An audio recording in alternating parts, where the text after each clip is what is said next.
What's going on, guys? So last week I was experimenting with the new Notion API, and if you don't know what Notion is, it's a productivity tool that you can use for just about anything. It's great for project management. I use it to plan out YouTube videos and courses and some other things. And this API, I think it was released last week. It's very new, and it allows us to fetch data from our Notion account. So I thought this would make for a good video, and this is something I actually plan on doing. So within Notion, we're going to create a calendar database, and you can create all different types of things. But we're going to create this upcoming YouTube videos calendar and basically just manage videos. Like you can see, we have 3 listed here: a React crash course, it has a date, some tags, and a description. And then we want to use the API along with this SDK for JavaScript. So we're going to be using a little bit of Node.js to fetch the data. And then we're going to create our own custom endpoint to fetch that data and put it in a web page like this. All right, so this page here, you'll see if I reload, it's going to fetch the data from Notion, and it goes through a Node.js backend and through this SDK. All right, so you'll see if I come over here in Notion and let's say I want to add a video here, I'll just call it test video, and it's just say test for tags and test for description. So I'll add that in Notion, and then if I go to my website and reload, that's going to show up here. And again, this is something I plan on doing when I revamp my website so that I can show all my upcoming videos.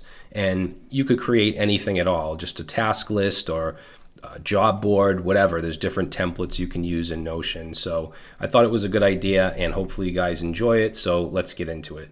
All right, so the first thing we need to do is log in. If you don't have a Notion account, just click on sign up and create a free account, and then we'll go ahead and log in.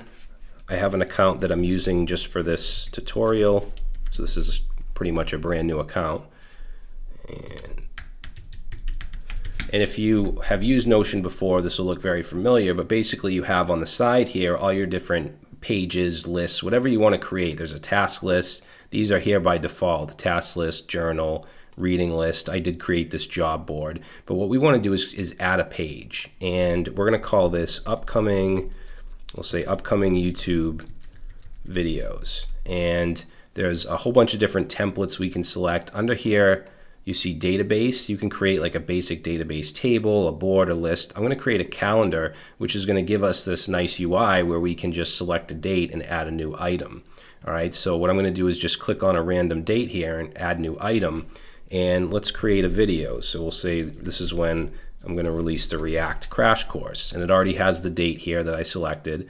It has a tags field, or they're called properties in Notion, but this is a multi-select by default. I'm just going to change it to text, and then we'll just add JavaScript and React as the tags, and then I'm going to add another property of description, and then that's going to be a text field, and I'll just say this is the React crash course. Obviously, if this were real, it would be a little more descriptive, but that will add a video on the 25th. So now I'm going to go down here, I'm going to add another one. Let's say view crash course and tags, and it'll remember the properties that you create and the type. So for this, let's say JavaScript and view, and then description.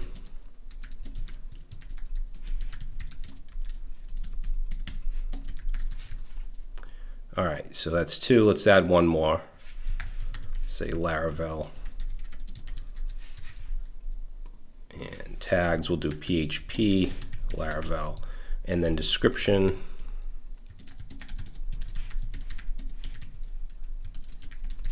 Okay, so now we have 3 videos. So we would just manage our videos here. We can edit them and delete them. And now we want to start to work with the API. So this is developers.notion.com, and this is where you can find all of the documentation. If we look at API reference on the side here, you'll see we can deal with databases. We can retrieve, query, and list databases. We can also work with pages, blocks, and users. So I'm going to click on list databases. And ultimately, we're going to be using the SDK here, but we can just make a simple GET request to this right here. This is to list out your databases. So I'm going to go ahead and open up Postman and create a new tab. And if you're following along, you can use Postman or you can use some other HTTP client. Let's make a GET request to that. And naturally we're going to get some kind of unauthorized, right? Because it doesn't know who we are, it doesn't know what account we're using. So we have to authenticate. So if we look at authentication, actually this just shows us the code that we're going to be using, but we do need to create an access token. And the way that we do that is through an integration. So up here, you'll see it says My Integrations. I'm just going to open that in a new tab. And you'll want to just create a new integration. I have one here called Notion 1. That's what I'm using, but you'll want to create one, and you can name it whatever you want. And just make sure you keep the internal integration checked here. And then you're going to see your token or your secret right here. Okay, so what I'm going to do is copy that and then go to Postman. And I'm going to add that as a bearer authorization. So under authorization, I'm going to choose bearer token and paste that in and send. And you'll see I no longer get a 401. I get this 200 response, which means everything's okay. However, we don't see our database in results. It's empty. And the reason for that is when you want to add a database, you have to share it with the integration. So I'll go back to my calendar here and click share. And you'll see it says add people, emails, groups, or integrations. If I click that, I'll be able to select my Notion 1 integration. Okay, so now I'm sharing it with that integration. So now if I send this again, I'm going to see all my databases, which I just have this one. It shows me the database ID, which we're going to need to query. It shows me like the name here inside title, which is an array of objects. We have the name, the different properties, and so on. It's not going to show me the values. That's querying, which we'll get to in a little bit. But that's what we need to authenticate, is that token. So now that we know we can actually access the database, we're going to jump into VS Code. And I just have a completely empty folder here called Notion YouTube schedule. And from here, I'm going to open up a integrated terminal. And let's go ahead and create a package.json with npm and init, and I'm just going to throw in -y. Okay, and then we want to install a couple packages here. So the first one is going to be the Notion SDK, which is going to be at Notion.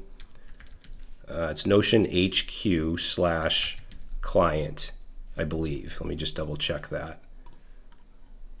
Yeah, so Notion H2/client.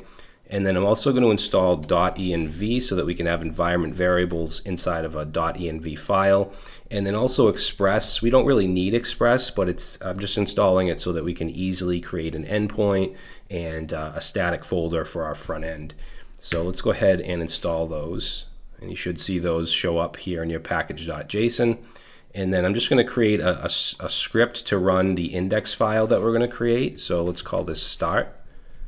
And let's get rid of this here, and this is just going to run node index. So it'll run index.js, which I'm going to create right now.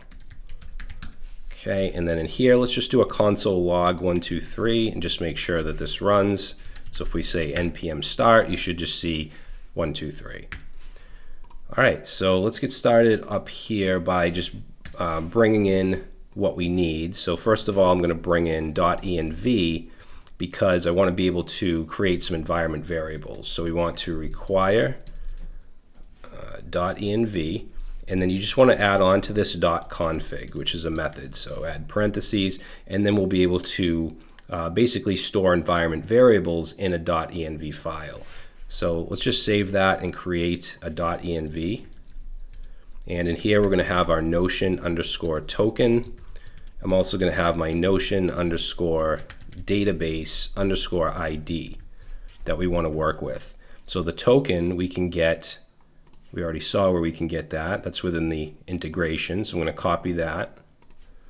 And let's just put that in there. And then the ID I can get from Postman. So it's going to be this database ID right here. It's the only database I have. I'm also going to show you how we can get the database ID through the SDK as well, just in case you didn't do the Postman thing. So let's just save that and close that up. Now we're going to bring in the client from the SDK. So const client is going to equal require, and that's going to be at Notion HQ/client. Okay, then we want to initialize a client. So we do that by creating a variable, we'll call it Notion, and set that to a new client. And inside here, we just pass in an object with an auth, and that value is going to be our token, which we can get from process.env.notion_token. Okay. Now, to list out our databases, we don't actually need to do this for the project, but I'm just going to show you how to do it. We'll create a function here called list databases, if I can spell. So list databases, and let's make that an async function.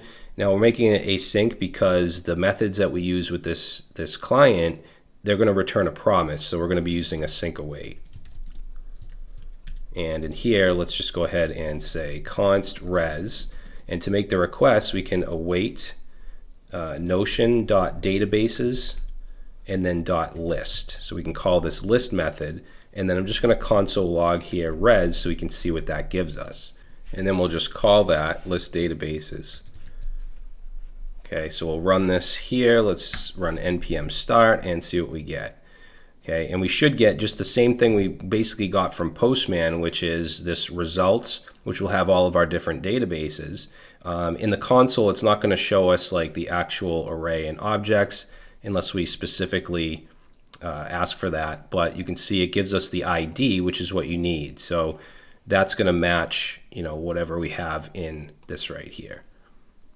Okay, now we don't actually need to list out our databases. I just wanted to show you how to do that. So we'll just get rid of this.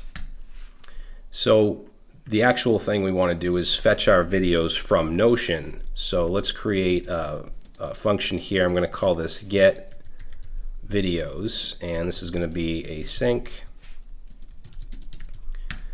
And the method that we want to call is going to be notion.request. So I'm going to create a variable here. So this will be our data, and we want to await notion.request. And that's going to take in an object or a payload. I'm actually going to put that in a separate variable here. We'll just call this payload. And what this is going to have in it is the path. So we're going to use some backticks here. Now the path we want, if we look at the docs here and we go to query a database, you can see the path. You can ignore this right here. We don't need this since we're using this client, but it's going to be databases / and then the ID and then query. So I can just copy that and we'll put that in here, but we want to replace this with the database ID. And we have that in our .env file. So what I'll do is just create a variable here called database. I'll call it database ID and say process.env. And what I call it, Notion database ID, I think. Yeah, so that will put that in that variable, and then we'll replace this right here. Actually, we'll just wrap this in money sign and curly braces, and that should put the database ID variable in there.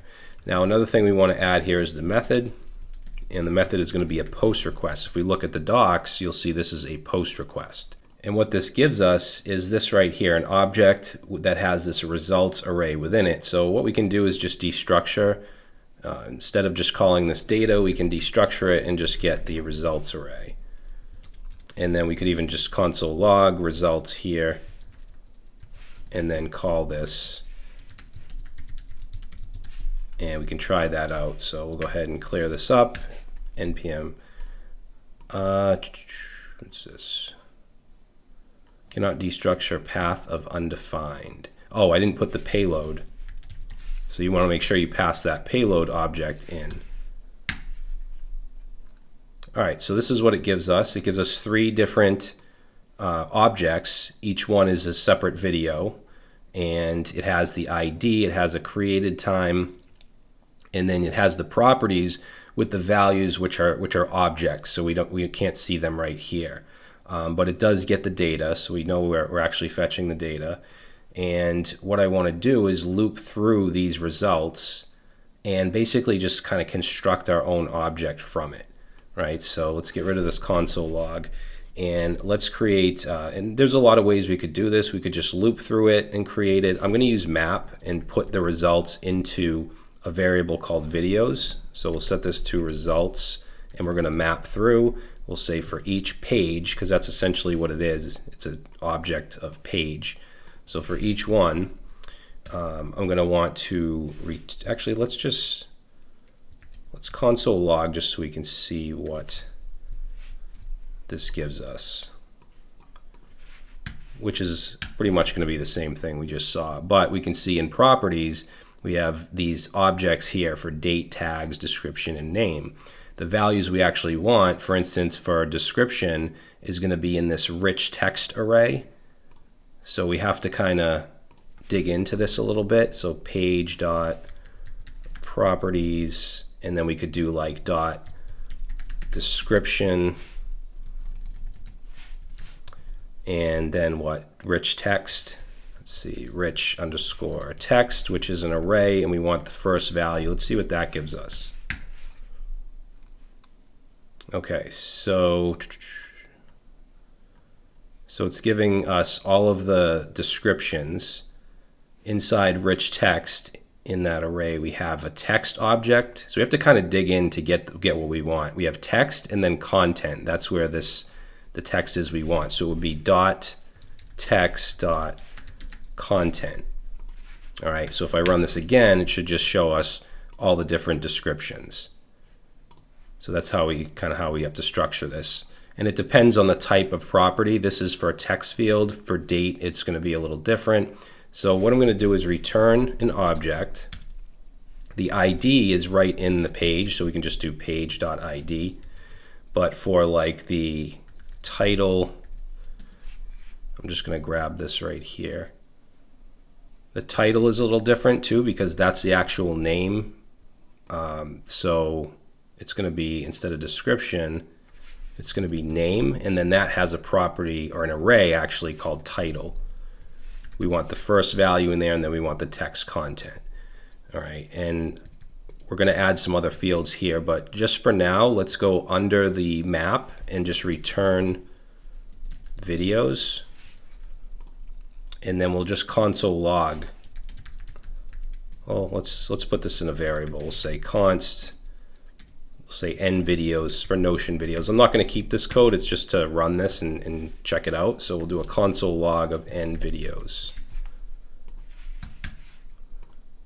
Okay, let's see what we get here. Since it's a promise, because we are returning a promise here, so what we could do is just run this in an iffy. So we need an async function here. So we'll say async. And then, yeah, we'll do that. And then we'll just grab this. This isn't going to stay here. It's just to run this. And we have to await get videos. All right, so let's run that. And if we take a look, now we've constructed this object here that has the ID and it has the title of each video.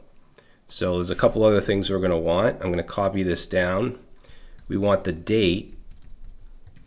So I'm going to call this date. And to get that, we want page.properties, and then the field is called date. Now we don't have a title or anything like that, so we want to get rid of this. And it's just lowercase date and then start. That's how we can get the date. And then for, let's see, we have the tags, which is going to be similar to this for the description. So I'm just going to grab that because it's a text field, so it's going to be rich text. Actually, we'll keep that here and call this description. And then for tags, let's copy that and change this to tags and this to uppercase T tags, and then that should work, rich text, because it is a text field. All right, so let's save that, and then we should get an object with all of the different values. So ID, title, date, tags, and description. And that's ultimately what we want to return from our own API so that we can hit that from the front end and then display it on a web page.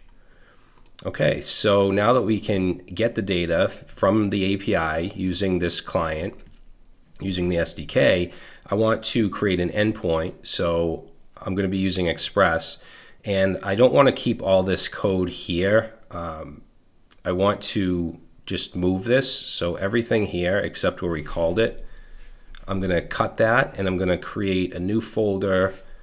Call this services actually. And let's create a new file here. I'll call it notion.js, and we'll paste this in. And all we really want to do here is export this get videos. So let's say module dot export. You know what? I'm actually going to make this a regular async function. So we can just get rid of this.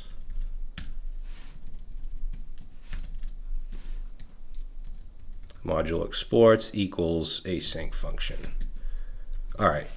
So now we should be able to bring this get videos into our index.js and call it just like we did here. So let's say const get videos. We want to require that from /services/notion. And then I'm going to save this and run it. We should see the same thing, except now we have it, all that code in a different file. Good. So now let's get rid of this right here, and let's just set up a simple Express server. So we'll say const express, and let's require express, and then we'll define a port as well. So let's say port, set that to process.env.port, and if there is no environment variable set, then we'll use 5000. And then we want to initialize our app variable with express, and then let's listen on that port, and then we'll just do a console log. Let's do a console log of server started on port, and then whatever that port is, which in my case will be 5000. So let's just make sure that this runs.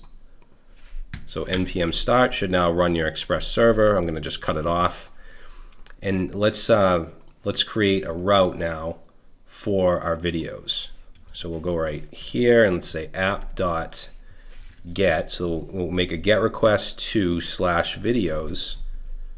Then we have our function, which is going to be async, because get videos returns a promise, and we need our request response. What did I do here? There we go. All right, so in here, we're just going to create a variable, call it videos, and set that to await get videos, just like we did earlier. And then we're just going to respond with JSON from this route. We're going to respond with those videos. So we'll save that. Let's run our server. And then I'm going to open up Postman, and let's hit HTTP localhost. I don't have it here. Let's do localhost 5000 and /videos. And there we go. So now we're able to fetch these objects, the exact data that we want for our front end. So as far as the front end goes, like I said earlier, you could use React, Vue, whatever you want. I'm just going to create a simple, we're just going to use vanilla JavaScript with some simple HTML and CSS. Now to do this, I mean, we could create the site anywhere, the front end anywhere, but I'm going to use a static folder from within Express. So we can just add a piece of middleware here and just say app.use, and then express.static, and we'll call this the static folder public. So that's where our front end will go.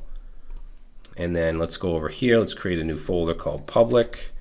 And inside public, let's create a file called index.html. And we'll just put some boilerplate in here. I'm just going to say Traversy Media. And actually in the body, we'll just put hello. So if I restart the server now, and you can install NodeMon if you want. Well, actually, from now on, we're just working in the front end, so you don't have to restart the server. But let's go ahead and visit now. Let's see, we'll go like right here and just go to HTTP localhost 5000, and you should just see hello. So it's loading that index page statically. So now let's work on the front end here. So the HTML is actually really simple. Let's, you know what, we can view these on the same screen here. All right, so we'll create our CSS and stuff after. Let's just do the HTML. So in the body, let's have a header, and in the header we'll have an H1, say Traversy Media, and then let's have an H3, and we'll say upcoming videos. And then underneath, actually I'll just save that. All right, and then underneath the header, we're going to have a main tag, and I'm going to have a loader, like a GIF that shows a loading, you know, a spinner before it loads. So let's have a div with the ID of loading. And in here, I'm going to have an image. I'm going to put in my public folder here. So I'll have a folder called images, and I'm going to bring over the image I'm going to use, which you can get from the GitHub repository if you're following along. So it's just a spinner. And I'm going to show that by default, and then what we'll do is when we fetch the data, we'll make it go away. But let's, for now, put an image tag in here that goes to /images/ and then loading.gif.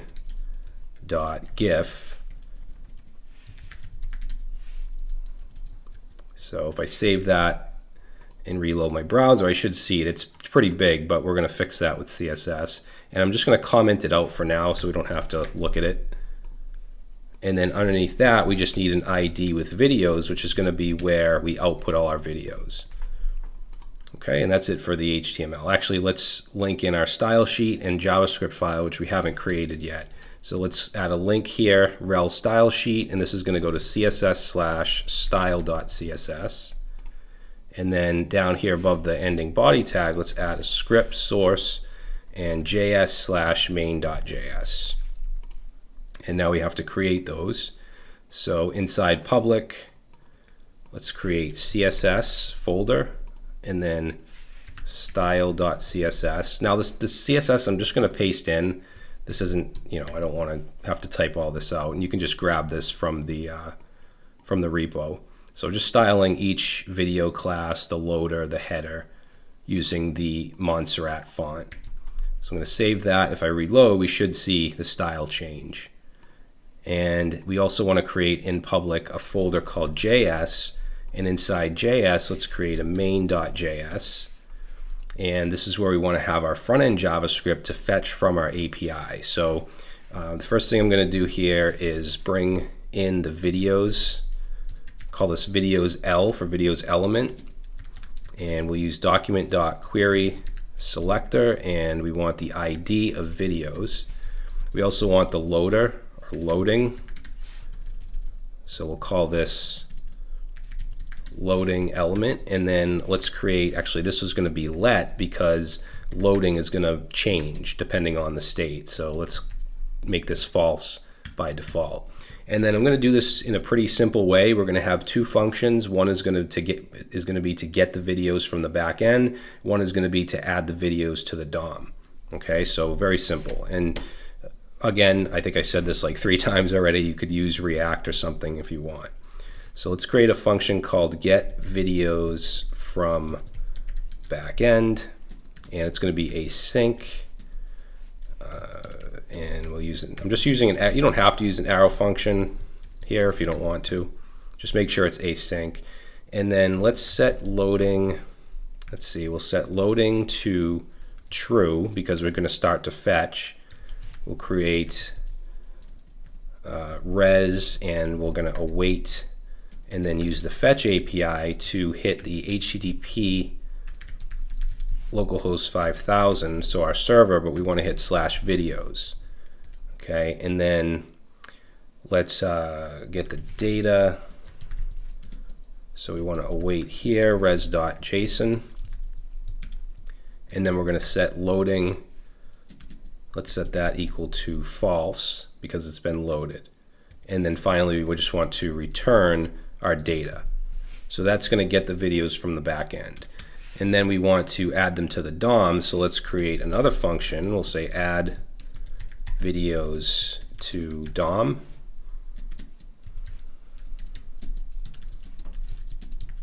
And here we want to create a variable called videos and then set that to await get videos from backend. All right, we can actually just console log videos here, and then we'll call add videos to DOM. And now if I go over here and reload and we open up our console, we should see an array with the 3 objects with the data. Okay, so we know that we're getting the data. Now we want to think about adding it to the DOM here. So let's get rid of the console log. For the loader, we want to make sure, let's say if not loading. So if it's not loading, then let's take our loading element and set the inner HTML. We're going to set that to nothing if it's not loading. So I'm actually going to save that and then uncomment in the index HTML, I'm going to uncomment the image here, or the div with the ID of loading. So now if I reload, you'll see the spinner for a second, and when it's done fetching from our API, it'll go away. So that's good. Let's go underneath that if statement now, and we're going to take videos, which is an array of our video objects, and I'm going to use for each here and loop through. So we'll say for each video, I want to construct a div. So we'll say div, we'll set this to document.create element, and we're going to create a div element. And I want it to have a class of video because just for styling. So we'll say div dot not add class name, and we'll set that to video. Okay, so we'll create a div, it'll add the class, then let's take the div and let's add inner HTML, set that to a template literal, and we'll just put the rest of the stuff in here. So we'll have an H3 for instance, and we have access to video, so each video, and then any fields on that, such as the title. So we'll put the title in an H3, then we'll have a UL. Sometimes Emmet doesn't work in here. So a UL with a list item. And inside here, we're just going to have a label for the release date and then the date itself. The label I'm going to put in a strong tag. So in here, we'll say release date, and after the strong tag here, we'll have the actual video.date. And then I'll just copy this down. We're also going to have the description.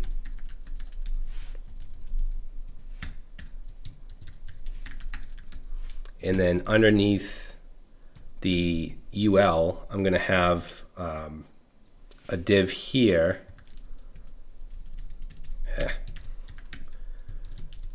So this is going to be the tags, and I'm going to give this a class of, let's give it a class of tags.